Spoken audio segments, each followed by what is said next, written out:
திருப்பி சுவிட்சர்லாண்டுக்கு வந்திருக்கோம்.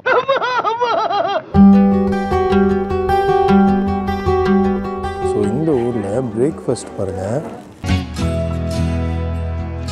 புல்லெல்லாம் வந்து இங்கே ஒயிட் கலரில் இருக்குது.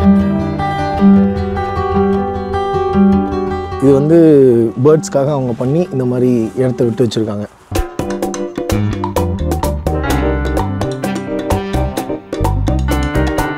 பாருங்கள், இந்த இடமே வந்து வேட்டையாடு விளையாடு படத்தில் இந்த டெட் பாடியை தேடி போவாங்க கமல் சார், அந்த இடம் மாதிரியே இருக்குது.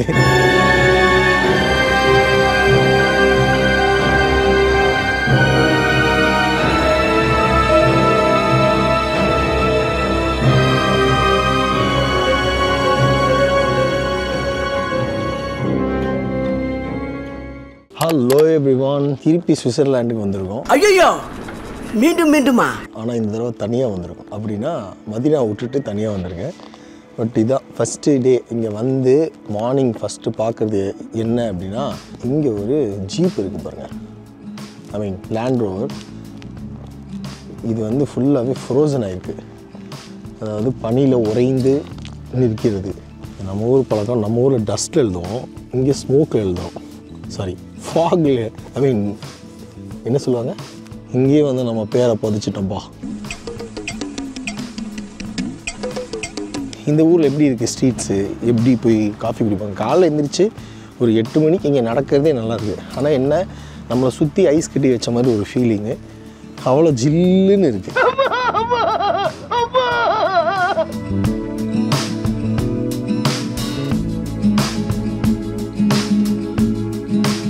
இதுதான் போஸ்ட் பாக்ஸ். ஆமாம், அதுவும் பாருங்கள், இந்த பனியில் உறைஞ்சி தெரியுதா. என்னடே அவன் இன்னும் திருந்தல மாமா. இவங்க லாஸ்ட் வீக் எனக்கு ஒரு வீடியோ அனுப்பிச்சிருந்தாங்க. லாஸ்ட் வீக் இந்த சென்ஸ் ஒரு 2 வீக்ஸ் பிஃபோர் வந்து இங்கே வந்து ஒரு 1.5 அடிக்கு பனி அப்படி நிற்கிது. அந்த அளவுக்கு இங்கே வந்து ஸ்னோ கொட்டி இருந்தது. ஸோ இப்போ வந்து கொஞ்சம் பெட்டராக இருக்குது. இடையில மழை வந்து கொஞ்சம் ஸ்னோவெல்லாம் கரைஞ்சி இப்போ கொஞ்சம் இட்ஸ் பெட்டர் அப்படின்ற மாதிரி சொல்கிறாங்க. ஸோ இப்போ நம்ம காஃபி ஷாப் அப்படியே நடந்து போயிட்டுருக்கோம். 100 மீட்டர்ஸில் இருக்குது இங்கே காஃபி ஷாப். அதை போய் குடிச்சிட்டு என்னன்றது அப்புறம் பார்ப்போம்.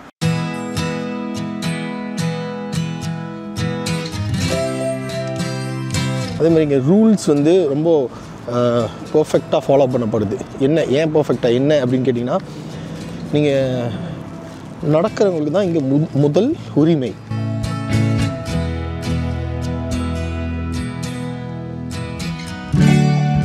இதுதான் நம்ம இப்போ காஃபி ஷாப் தேடிட்டு இருந்த காஃபி ஷாப். ஸோ இந்த ஊரில் பிரேக்ஃபாஸ்ட் பாருங்கள், எல்லாமே ஒரு ஸ்வீட் ஐட்டமாக இருக்குது. அண்ட் லாட் ஆஃப் பன்ஸ், அதாவது பன்னு, கேக்கு, இந்த மாதிரி தான் இங்கே பிரேக்ஃபாஸ்ட் சாப்பிட்றாங்க.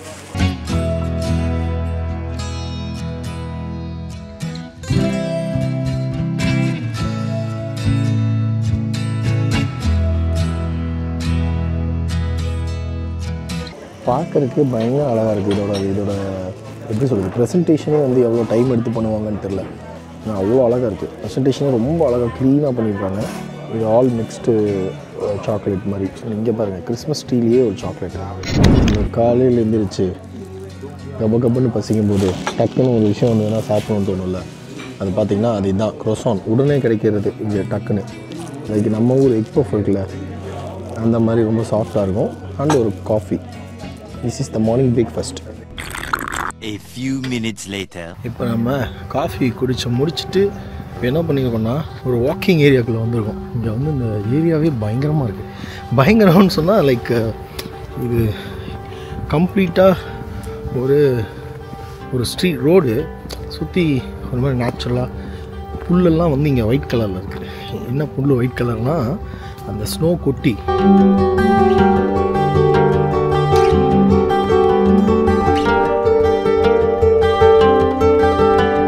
இங்கே ஃபுட்பாலுக்கு பயங்கரம் இம்பார்ட்டன்ஸ் கொடுக்குறாங்க இந்த ஊரில். ஒவ்வொரு ஏரியாவில் ஒரு ஸ்டேடியம் இருக்கும். ஸோ நம்ம ஊரில் ஒரு ஏரியாவில் ஒரு பார்க் இருக்கிற மாதிரி இங்கே வந்து ஒரு ஏரியா ஸ்டேடியம் இருக்குது. கரெக்டாக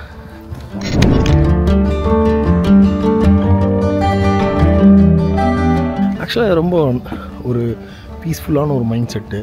சுற்றி அழகான ஊருன்றனால எங்கே பார்த்தாலுமே அழகாக இருக்குது. மைண்ட் ரொம்ப பீஸ்ஃபுல்லாக இருக்குது ஆக்சுவலாக. திடீர்னு சில இடத்துலாம் வந்து ஒரு காடு மாதிரி, ஒரு தீவு மாதிரி சின்ன குட்டி குட்டியாக செட் பண்ணி வச்சுருக்காங்க. அது பாருங்கள், இந்த மாதிரி இங்கே ஒரு தனியாக ஒரு காடு மாதிரி இருக்கா இது. அது அதே மாதிரி அந்த சைடு பார்த்தா அங்கே வந்து பார்த்திங்கன்னா ஒரு கம்ப்ளீட்டாக ஒரு ஜோன் வந்து தனியாக ஒரு மரம்லாம் வச்சு ஒரு மாதிரி இருக்குது.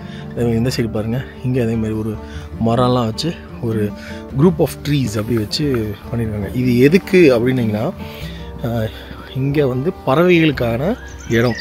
அதில் கீழே வந்து ஏதோ தண்ணியெல்லாம் விடுவாங்க. என்ன விடுவாங்க? தண்ணி. குட்டியாக குளம் மாதிரி அவங்களே செட் பண்ணி அதுக்குள்ளே வந்து அந்த பறவைகள் தண்ணி குடிச்சிட்டு போகிறதுக்கான ஒரு ஸ்பேஸை செட் பண்ணுறாங்க.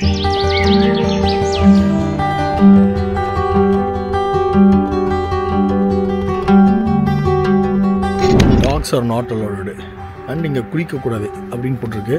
இங்கே ஏன் அப்படின்னா, நான் சொன்னேன் இல்லையா, அந்த ஒரு ஸ்பேஸ் ஃபார் பேர்ட்ஸ், அந்த இடத்துக்கு தான் இப்போ நம்ம உள்ள அங்கே தூரத்தில் பார்த்தோம் இல்லையா, அந்த இடத்துக்கு தான் இப்போ வந்திருக்கோம். இதுக்குள்ளே தான் நிறைய பேர்ட்ஸ் இருக்குன்னு சொல்கிறாங்க. உள்ளே வந்து சின்னதாக ஒரு குளம் ஒன்று இருக்குது. ஆமாம், இங்கேருந்து பார்த்தா அது ஃபுல்லாக கவர்டாக இருக்குது. பாருங்கள், இங்கே வந்து டாக்ஸு போகக்கூடாது, அப்புறம் மியூசிக்கு, ஃபயர் வைக்கக்கூடாது, டென்ட்டு போடக்கூடாது, குப்பை போடக்கூடாது, ஸ்விம் பண்ணக்கூடாது. லாஸ்ட்டில் ஏதோ போட்டிருக்காங்களே, மீன் பிடிக்கக்கூடாது, இதெல்லாம் பண்ணக்கூடாது. இதோட ஆக்சுவல் மேப்பே இங்கே போட்டிருக்காங்க. இதுக்குள்ளே சார் அப்படியே போகிறாரு, நம்மளும் போவோம். போய் பார்த்தா அங்கே பாருங்கள், இங்கே வந்து ஒரு சின்ன இது வந்து இவங்களே பண்ணியிருக்காங்க. இந்த இடத்துல இந்த இடத்த அவங்களே பண்ணி தண்ணியெல்லாம் இது க்ரியேட் பண்ண பிளேஸு. இது வந்து பேர்ட்ஸ்க்காக அவங்க பண்ணி இந்த மாதிரி இடத்த விட்டு வச்சுருக்காங்க. உங்களை மாதிரி மனுஷன்லாம் இருக்கனாலதான் கொஞ்சமாச்சும் மழை பெய்யுது. என்ன மனுஷன். ஸோ வாக்கிங்கில் இப்போ ஆல்மோஸ்ட் நம்ம வந்து 1 கிலோமீட்டர் 21, அதாவது 1.21 கிலோமீட்டர், 1 கிலோமீட்டர் 21 மீட்டர்னு நினைக்கிறேன், தாண்டிட்டோம்.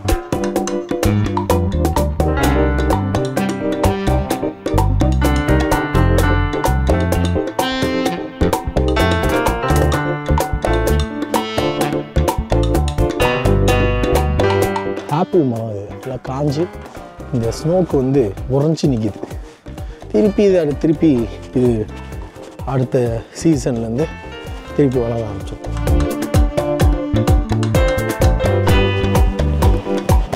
இந்த ஊர் மாடு, ஐயோ நான் இல்லை, அந்த சைடு.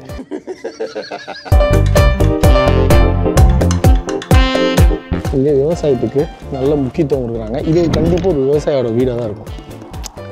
இந்த இடமே வந்து அழகாக இருக்குது.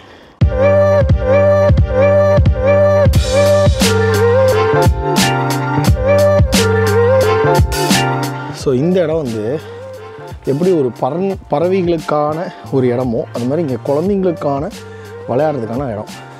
இங்கே பாருங்க, மரத்துலேயே காவு பண்ணி, ஆமாம், காவு பண்ணி வச்சுருக்காங்க. நம்மளுக்கு என்ன தோணுன்னா, நம்ம ஊர்லேயும் அந்த பார்க்குன்னெலாம் வைக்க மாதிரி இந்த மாதிரி மரமாக வளர்த்து விட்டா, நம்ம சின்ன வயசில் மரம் ஏறி விளாண்ட மாதிரி இவங்களும் அந்த மாதிரிலாம் ஏறி விளாண்டு குழந்தைங்களும் அதை பற்றி தெரிஞ்சுக்குவாங்களோ. ஸோ அந்த ஜென்ரேஷன் அந்த மரத்து கூட அந்த கனெக்ட் இருந்ததுன்னா டெஃபினட்டாக அவங்க வந்து அதை ஃப்யூச்சரில் வந்து சேவ் பண்ணுவாங்க, அதுக்கான முயற்சிகளை போடுவார்கள் அப்படின்னு தோணுது.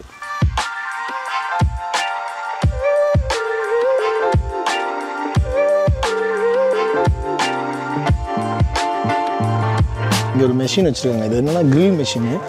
இந்த க்ரில் மெஷினில் வந்து நீங்கள் இந்த குழந்தைங்களை இங்கே ஸ்கூல்லேருந்து கூப்பிட்டு வந்து இந்த மெஷினில் இங்கே பக்கத்தில் இந்த மாதிரி உட்ஸு கீழே கிடக்கும் இல்லையா, அதெல்லாம் எடுத்து கீழே கிடக்கிற உட்ஸ் மட்டும் விறகெல்லாம் அப்படியே இது ஸ்டோர் பண்ணுறதுக்கு ஒரு ஏரியா மாதிரி வச்சுருக்காங்க.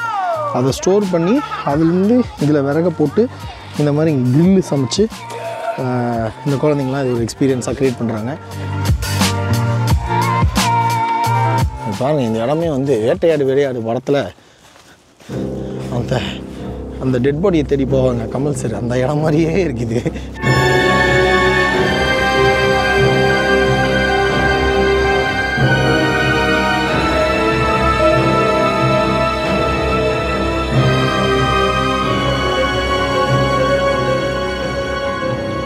இதுக்குள்ளே வரும்போது நிறைய புது விஷயங்கள் நம்மளுக்கு தெரியுது. ஏன்னா ஒரு குழந்தைகள் வந்து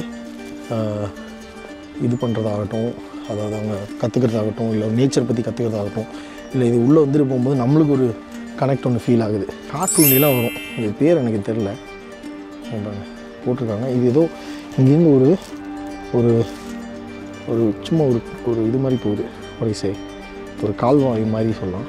என்ன சொல்லுவாங்க, ஒரு பைப், ஒரு பிரிட்ஜ் மாதிரி, கரெக்ட், ஒரு பிரிட்ஜ் மாதிரி போய் இங்கேருந்து ஒரு ட்ரீயை கனெக்ட் பண்ணியிருக்காங்க. அந்த ட்ரீயை கனெக்ட் பண்ணி அப்படியே போய் பாருங்க. ஸோ அங்கேருந்து பாலை விட்டா எங்கே போகும் அப்படின்றது பார்க்கலாம். இது எங்கே போகுதுன்னு நம்ம பார்ப்போம். இப்போ இங்கேருந்து போடுறாரு, நான் ட்ரை பண்ணுறேன் இதை கேப்சர் பண்ணுறதுக்கு. Okay, ready? நிறைய வருதா பால் வருதா?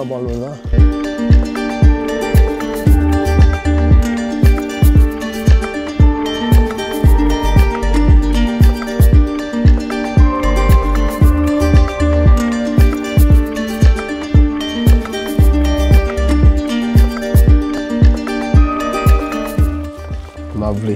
ஸோ இங்கே ஒரு இது வச்சுருக்காங்க. இது என்னடா ஒரு பெரிய விஷயம் அப்படின்னு நினைக்கக்கூடாது. குழந்தைங்களுக்கு இது ஒரு ஒரு நல்ல லெசனாக இருக்கும். ஏன்னா நிறைய பேர் என்ன பண்ணுவாங்க, இதில் என்ன கற்றுக்க முடியும் அப்படின்னு அந்த குழந்தைங்களுக்கு அவங்களோட பிரெயினுக்கு என்ன தோணுது, அவங்களுக்கு இது மூலிமா என்ன கற்றுக்க முடியும், அதாவது ஒரு பாத்தை கரெக்டாக செட் பண்ணால் அது உங்களுக்கு கரெக்டான இடத்துக்கு கொண்டு போய் போகும். எங்கே நம்ம போகக்கூடாது, எங்கே எப்படி வந்து அதை வந்து கரெக்டாக அலைன் பண்ணி ஒரு இடத்துக்கு போய் ரீச் ஆகுறதுன்றது வந்து இந்த விஷயம் சொல்லிக் கொடுக்குது.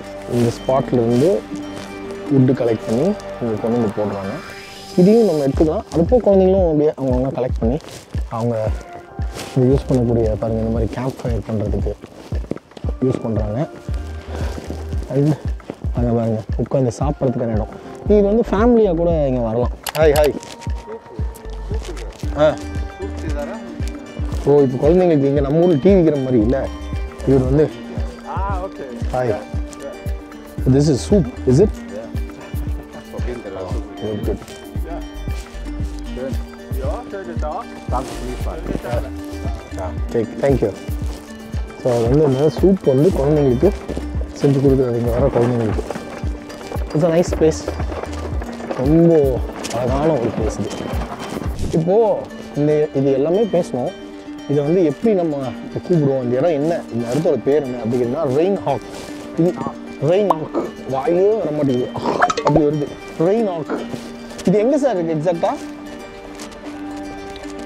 இவருக்கே தெரியல. பாசில் ரெயின் ஹாக் அப்படின்ற இடம் பாருங்க, இங்கே போட்டிருக்காங்க பாசிலோட மேப்பு. இங்கே வந்து எல்லாமே இங்கே எக்ஸாக்டாக எழுதியிருக்காங்க. ஆனால் என்ன பண்ணிருக்காங்க, பெச்சு எழுதியிருக்காங்க. அதனால் நம்மளுக்கு புரியல. இது வந்து என்னென்ன மரம், அது வந்து என்ன ரேஷியோவில் இருக்குதுன்னு நினைக்கிறேன். இதெல்லாம் மரத்தோட பேர் தானே சார்? இந்த ஒரு மரத்துக்கு மரம் தானே இது? தெரியலையே, தெரியல. இது என்ன போட்டிருக்காங்க, இஸ்டிஸ், அவருக்கே தெரியல. பாரதிதாசனா ரொம்ப ஃபோக்கஸ் பண்ணுறாரு, இருந்தாலும் அவர் கண்டுபிடிக்க முடியல. 125 வருஷம் இந்த காடு. அதுதான் எழுதியிருக்காங்க. நம்ம ஊரில் இந்த மாதிரி இருக்கான்னு எனக்கு தெரியல. இருந்ததுன்னா நல்ல விஷயம், இருந்ததுன்னா சொல்லுங்கள், கமெண்ட்டில் ஷேர் பண்ணுங்கள். அது நிறையா ஸ்கூல்ஸ்க்கு நம்ம ஷேர் பண்ணலாம். இன்றைக்கி வாக்கிங் வந்து சூப்பராக போச்சு. நிறைய விஷயம் வந்து வி ஆர் கேப்சர்ட். எந்த ஊருக்கு போனாலும் முடிஞ்ச வரைக்கும் இந்த மாதிரி வாக்கிங் போகணும்னு நான் டிசிஷன் எடுக்கிறேன். ஏன்னா எந்த நாட்டுக்கு போனாலும் நம்ம என்ன பண்ணுறோம், ஒரு டூரிஸ்ட் ஸ்பாட்டுக்கு போகிறோம், அங்கே போய் ஃபோட்டோ எடுக்கிறோம், நான் இங்கே போயிட்டேன் ஷேர் பண்ணுறோம். அதுலேருந்து நம்ம என்ன கற்றுக்குறோம் அப்படின்னா ஒன்றும் கிடையாது. 4 பேர் வந்து நான் வந்து போயிட்டு வந்தேன் அப்படின்னு சொல்கிறேன்.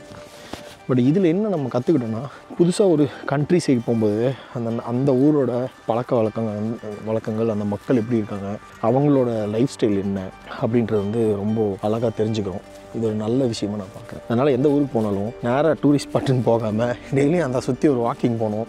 ஒரு கண்ட்ரி சைடில் போய் அங்கே என்ன நடக்குது, ஒரு வில்லேஜ் சைடில் போய் அந்த ஊரில் எப்படி இருக்காங்க அப்படின்னு. ஏன்னா ஒரு சிட்டியை மட்டும் வச்சே ஒரு நாட்டை வந்து நம்ம இதை இப்படி ஜட்ஜ் பண்ணிடக்கூடாது. அது வில்லேஜ் சைடில் எப்படி இருக்குது, அவங்க எப்படி வாழ்கிறாங்க, அதெல்லாம் பார்க்கும்போது உண்மையாலுமே அந்த ஆரிஜின் ஆஃப் இந்த பிளேஸ் பற்றி நம்மளுக்கு தெரிய வரும். அதுதான் நான் இன்னைக்கு கற்றுக்கிட்டேன். ஹோப் நீங்களும் இந்த மாதிரி ட்ரை பண்ணுங்கள். இப்படி இன்ட்ரெஸ்டிங், நல்லா இன்ட்ரெஸ்டிங்காக இருக்குது. ஆக்சுவலாக எனக்கே இன்றைக்கி நிறைய விஷயத்த நான் லோட் பண்ண மாதிரி எனக்கு ஒரு ஃபீல். இப்போது ஃபைனலி நம்ம வந்து இந்த வாக்கிங்கை இப்போது எண்ட் பண்ண போகிறோம். இப்போ என்னோடய வாட்சில் லெட் மீ செக் எவ்வளோ தூரம் நம்ம வந்து நடந்திருக்கோம் அப்படின்னு. ஸோ இப்போ என் வாட்சில் எவ்வளோ காட்டுது அப்படின்னா ஐ திங்க் 4:48. 5 வருஷம் ஓ இவருக்கு வந்து இப்போ 5 கிலோமீட்டர் மேலே காட்டுங்க. அதான் 5.7 கிலோமீட்டர்ஸ் காட்டுது. 256 கேலரிஸ் பர்ன் பண்ணியிருக்கோம் அப்படின்னு காட்டுது. ஸோ இத்துடன் இந்த வீடியோ முடிவடைகிறது. நன்றி, வணக்கம், see you soon, bye bye.